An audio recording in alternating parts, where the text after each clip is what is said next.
Greetings. This is October in the year 2020 Gregorian calendar. And this is my statutory declaration experience video.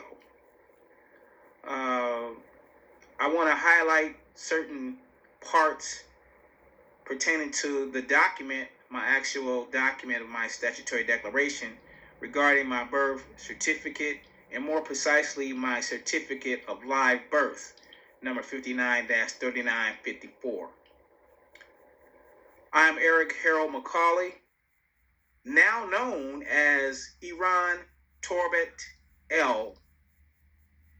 Iran Torbet L. Iran Tor is a royal ancient name that was bestowed upon me and accepted by me. And I will share the details of that in due time. The name Bet El is actually my matriarchal surname. And I want to say a little bit about that here right now. My mother's name was Anna. Her maiden name is Beth El. Bethel. Some pronounce it Bethel, Bayet El. Regardless of the pronunciation, it is the same. In sacred stone science, Bet Els are covenant stones which guide and protect. So Bet means house, and El means God or the celestial force. So Bet El roughly translated means house of God. Bet El is mentioned throughout the Bible. My favorite mention of the name Bet El is in the book of Nehemiah, the 7th chapter, when the nobles are gathered to be recognized by genealogy, and all of the names of all of the families at that gathering were announced publicly, and Beth El was one of the names gathered. So on to my statutory declaration itself, the actual document. This regards vital statistic number, birth certificate number 593954. I, Eric Harold McCauley, now known as Iran Torbet L, Indianapolis, Indiana, do solemnly declare in accord with the 1931 Statute of Westminster, as well as the 1836 Treaty of Marrakesh and the United Nations Declaration on the Rights of Indigenous Peoples, among other valid documents. I do solemnly declare, in accord with these documents, that upon discovering that the registration of live birth on October 26, 1959 in Indiana Republic was a contract between my mother and the state of Indiana, who did not tell her she was selling me a flesh and blood child to the state of Indiana as their chattel property slave, which is a violation of human rights. I hereby void the contract ab initio for fraud. I am an autochthon flesh and blood male of Cherokee lineage descent, in accord with the United Nations Declaration on the Rights of Indigenous Peoples and House Joint Resolution 194. So, a couple of things I'd like to point out here, because I have the actual document, the actual contract that my mother signed, a copy of, certified copy. The Indiana State, you can see a couple of things I'd like to point out in here. Number one, that my mom and dad's names were both on here. Harold McCauley, my father, you can see. Anna Beth L, my mother. They're both classified as colored. So that's interesting to note. They both are classified as colored. And you can see here, my mother's signature, Anna McCauley. This is the actual signature that we just referred to. This is the actual document, the actual contract that is referred to in this statutory declaration. And here my mother is signing.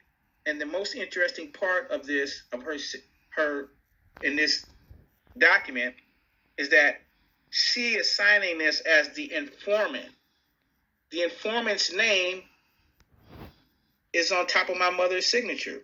They're asking for her as the informant to sign this. My father is not asked to sign this. So this is the actual signature that validated the contract. And this is why I, in my statutory declaration, am rejecting the contract. I'm voiding the contract. But this is a contract. It was a contract. My mom did sign it. Bless her heart. Obviously, she did not realize what she was doing. So that's that. This is the actual crux of this entire matter. My certificate of live birth. I have it here in my hand.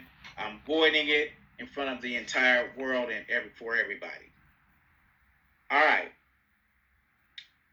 A couple of things occurred to me, or a couple of feelings came over me when the weight of this really hit me. Question was asked, what changes occurred in me, or how did it impact me, and what realization did I have upon going through this statutory declaration process? And first and foremost is, compassion for my mom, because she didn't know she was selling her son and her children into slavery like millions of other ones still do until this day and don't realize what is being done.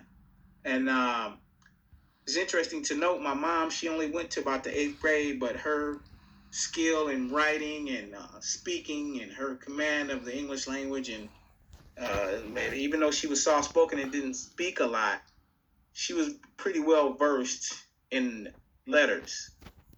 And so she didn't realize that she was selling me into slavery. And so I have even more compassion for her now, really understanding what she actually went through and what she had to do. And I can just only imagine that if she had known the stuff that I'm learning now, how I would be. Whew, it's astronomical. Okay. Moving this along here.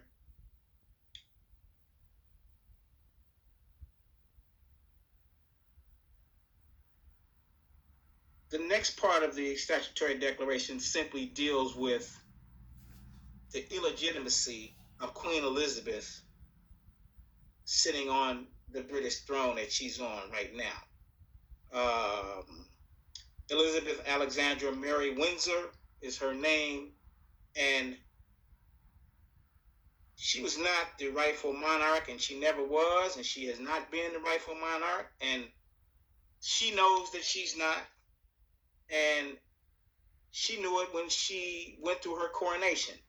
That she was crowned on a fake coronation stone instead of the real stone of destiny, coronation stone, and she was never properly crowned. And by virtue of that fact, a planetary notice of active claim has been filed by Chief Nanya Shabu El. He has claimed the British throne and is autochthon chief plenipotentiary, magister in right of the United Kingdom, the Commonwealth, and the Earth.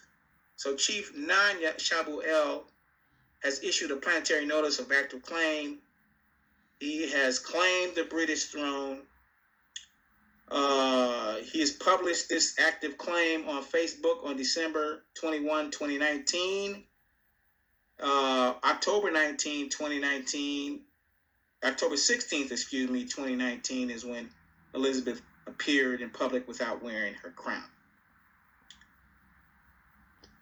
And so the chief has issued a planetary notice of active claim. It's part of my statutory declaration. And finally, you can see here, this is the state opening of Parliament. And Eric Harold McCauley, am declaring on the registration of live births as a corporation. And Eric Harold McCauley is an autochthon. Eric Harold McCauley, upper and lower cases, is an autochthon flesh and blood male of Cherokee descent. I'm not a corporation or artificial person, and I give notice internationally and domestically. And this is signed and notarized by my notary public, Mr. Simpson, whose commission expires on 2025, in the year 2025. I'm sure I'll see him again before then. So there's a lot more stuff that could be covered in here, but this is just the basics of my statutory declaration. This is a perfect exercise of white power. When we say Abu Gadur, we say white power, we mean white power. This is an exercise of white power. So Abu Gadur, white power. I am white, Abud Gadur, white power.